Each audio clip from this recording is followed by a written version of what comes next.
Hello everyone, I'm Trisha, it's me, Jenny. It's time for another not naked video response to Trisha Hershberger's series The Naked Truth, where we talk as candidly and as truthfully as possible about the subject of her choosing straight out the shower, no makeup, wet hair, dripping wet hair, like literally dribbles everywhere.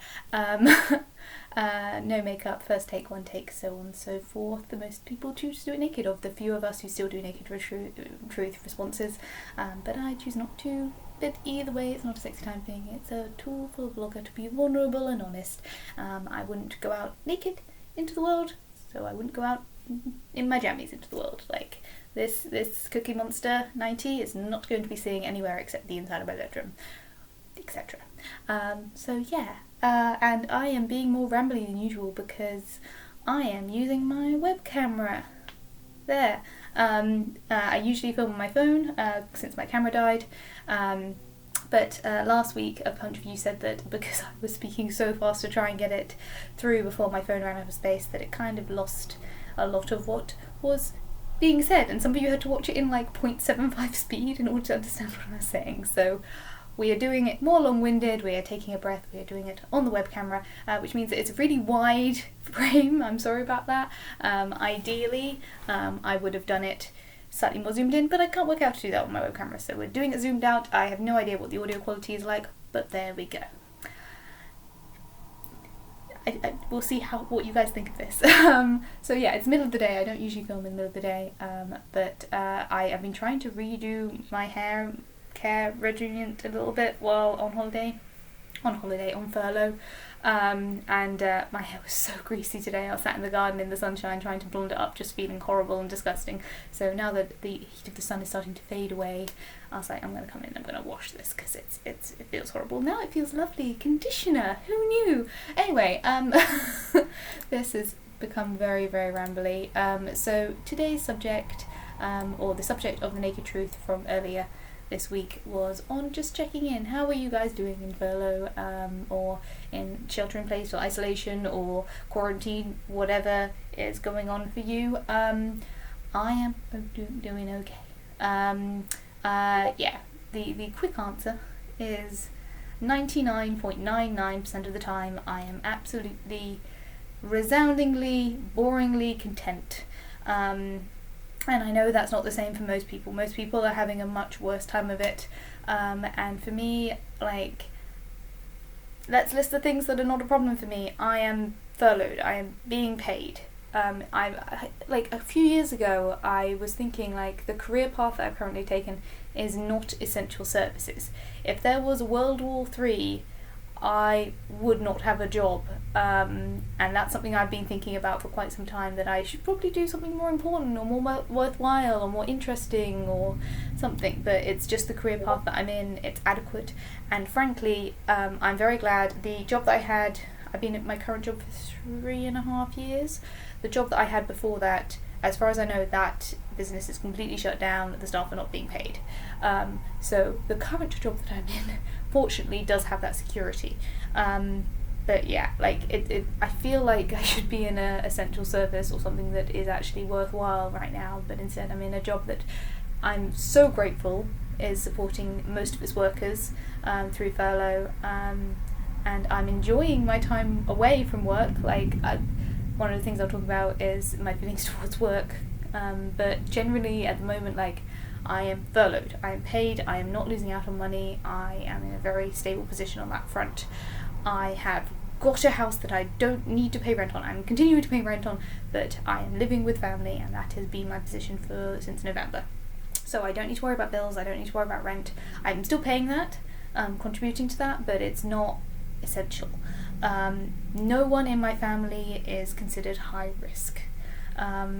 So that, like, the upper generations have been gone for half a decade or more now.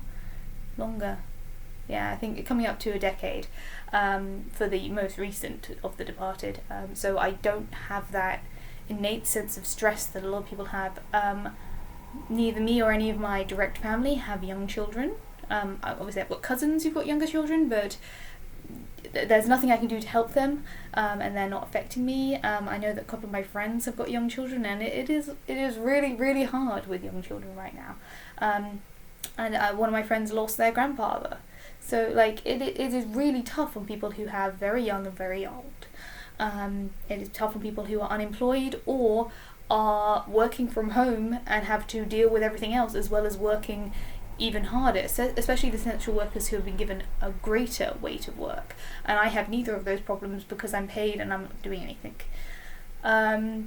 I like, in terms of my socializing, I was kind of built for inactivity on that front as well. I'm not one of those people who needs to go out every week and go out drinking or meet up with friends. Like, I miss D&D IRL, but like last night was the first time this entire kind of isolation period that I was running D&D online, and it felt like good. All the other times I feed off the interaction of the table and I've been lacking that, but last night it felt like it clicked a bit more. And yeah, I missing meeting my friends in real life, but I'm not devastated by that lack of contact. I can probably cope for a little while longer with that. I miss not seeing my sisters, but I often see them for months at a time without seeing them anyway. And actually, at the moment, I'm in more contact with them and in more contact with a lot of my friends than I have been, because usually my work hours completely drain my ability to contact people. And I've always sucked at communication. I always have, and particularly when I am very stressed, I really pull back from internet, from social media, from contacting people in general. Like when I was at my saddest time, which is nearly 10 years ago, I literally did not talk to people for a month, and that was avoiding calls from my friends and my family, and people who wanted to support me at the time. And like right now, I'm in a place where I'm trying to reach out, I'm trying to contact people, and I'm talking to more people, and I have different ways of contact people than when I was back there, and I want to. And that's a sign that I'm doing good in a way, and there's a lot more people that I'm interacting with. I'm double and triple booked for certain evenings where like some friends want to play games online, and some people want to play board games online, and some people want to do like a party hangout, let's drink, or a movie night, and my evenings are booked up, which is bizarre because I'm used to having my evenings booked up with work or one specific thing. So like that's fine for me. I definitely like, the problem that I'm syncing up with at the moment is that I've got the back to work dread. The post-holiday dread is starting to sneak up on me, because for me, this has basically been what I would do on holiday. I lie in, I stay up late, I play video games, I hang out in the sun, I read books. Like that's what I would do on holiday anyway. So like, the things that I'm doing to occupy all of this spare time is things that I would normally do on holiday. So the dread I'm getting at the moment is the back to work dread, in two fronts. The first front is I'm realising how much before I went on furlough, I had applied for another job and been rejected. And so I was definitely starting to get itchy feet in terms of that particular job and even that particular career path. And I am so grateful again to be furloughed and to be stable and to be in a place where they're willing to furlough me, and it's not the end of the world, and I don't feel like I'm not able to do essential work, and I'm again so grateful. But at the same time, I was at the point where I was thinking about getting another job, and now I'm just being like, does being grateful for what I have mean that I shouldn't try and look for other things? But also, like, given that we're going to go into a recession, should I even think about looking for another job, or should I just, again, be grateful for what I have, a stable job that's able to support you through furlough, that a lot of what we do I don't hate? Is that enough, or should I continue to think about getting another job? I don't know, because honestly, going into the next wave of work or not work, like, having a stable career is something that so many people are going to want. Anyway, but at the same time, I don't love a lot of what I do. I enjoy quite a lot of it, but I don't love it. And I was looking for other jobs. Equally, I do not really miss any of my colleagues, and I'm almost certain no one watches this video, but like that, I have no problem with my colleagues for the most part. But I'm only, like, the ones that I'm not working with are the ones that I'm still in contact with, and the ones that I do spend most of my time with, sometimes 18-hour days with, I am not missing. And that's probably a scary thing to process. And so I'm kind of dreading it from the physically going back to work, but I'm also dreading the going back to life as normal and then thinking about what I haven't done with this time. Like, I feel like I should have done more with this time. I should have sorted through my big grey box of shame, and I should have finished filing my things. I should have learnt a language, or learnt to play an instrument, or learnt to paint better, or sew better, or craft better, or wood carve, or play the piano. I should be fitter. I should have done more exercise. I should be blonder. I should have spent more time outside. I should have read more books. Like, I feel like I should be able to, at the end of this, however many weeks that it has been off, go back to work and say, I achieved. And at the moment, I have nothing to say to that. Like, my one goal of trying to sort out my sleep schedule has not been that successful. And that dread, that feeling of failure, is not great. Like, I am sad about a lot of things, like particularly when I look at the news cycle. I've been trying to avoid as much of that negativity as possible, but as soon as you look on it, you find things that are just immediately emotionally crushing, and like just make me sad and angry. And then, like, my sister, who is a doctor and is awesome and amazing, is like, she's like growing her own vegetables on her days off and then going into hospital and helping people and being amazing and working so many hours, and it's crazy and wonderful, and I'm so impressed with her. And my other sister, who is isolated in the middle of a city, living on her own in a flat, like not even with a housemate, she has a mouse, and she's working full time, and she's missing her, she can't even see her fiance who lives in Japan at the moment, and she's alone in a flat working from home. Like, that's, like, I am in a house where if I want to have contact with people, I can go downstairs and chat. If I want to spend time in the garden, I can spend time in the garden. If I want to be on my own, this is my space. I'm so very privileged, and I feel so bad that I'm in such a privileged position and I can't help people who are in a worse position.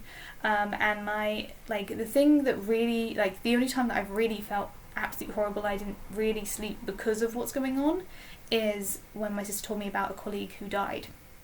My sister, who's a doctor, and like the way that the nurses reacted to that death, and the way that the people in the community reacted to that death, that hit me really at home more than most of the other things like that have been going on, because that was just like, it just hit me. And there's all the external stuff that's going on is kind of distant to me at the moment, and a lot of the problems I have are the internal pressures, which is something that I've always dealt with, but that's where I am. To conclude, that's where I am, where externally I'm fine. Like, the world around me is absolutely fine. I'm 99.9% fine. That 1.1% of me is just my internal pressure of, I should be doing more with this time. I really have no excuse whatsoever. It's just, I can't find what I want to do with my time, even though I have so much of it, and that's frustrating and annoying. And everyone that I've talked to about this is like, don't worry about it, that's stupid, don't think about it, you're being too hard on yourself. But like, for me, I want to be able to say at the other side of it, like, I did something, but there's too much to do, or too much choice to do everything, and I just can't think of what I want to do, and I just want to help people. Like, if I could, like, pinpoint one thing I could do to help people, I would do that, but I can't even pinpoint it down. The vaccine trial is going fine. I've been stabbed with either meningitis or corona, I don't know, by professional doctors, and I'm fine. I'm day 15 right now, so I haven't had an allergic reaction. Hopefully it works. I haven't had any symptoms, I haven't had an allergic reaction, so that's good. And hopefully it's effective, but I've also been self-isolating this whole time, so I don't know if I have been exposed. The likelihood of me being exposed is practically zero.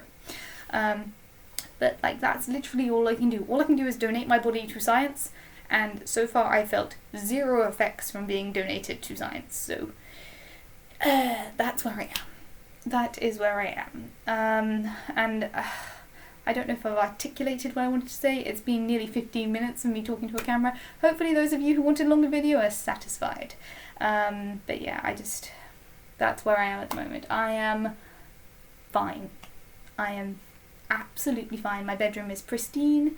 My new laptop is mostly fine. I learned to change my tyre, I fixed my bed, I am so far learning to work a new laptop and like troubleshoot a laptop because it's been playing up, god damn you. I'm playing lots of Skyrim.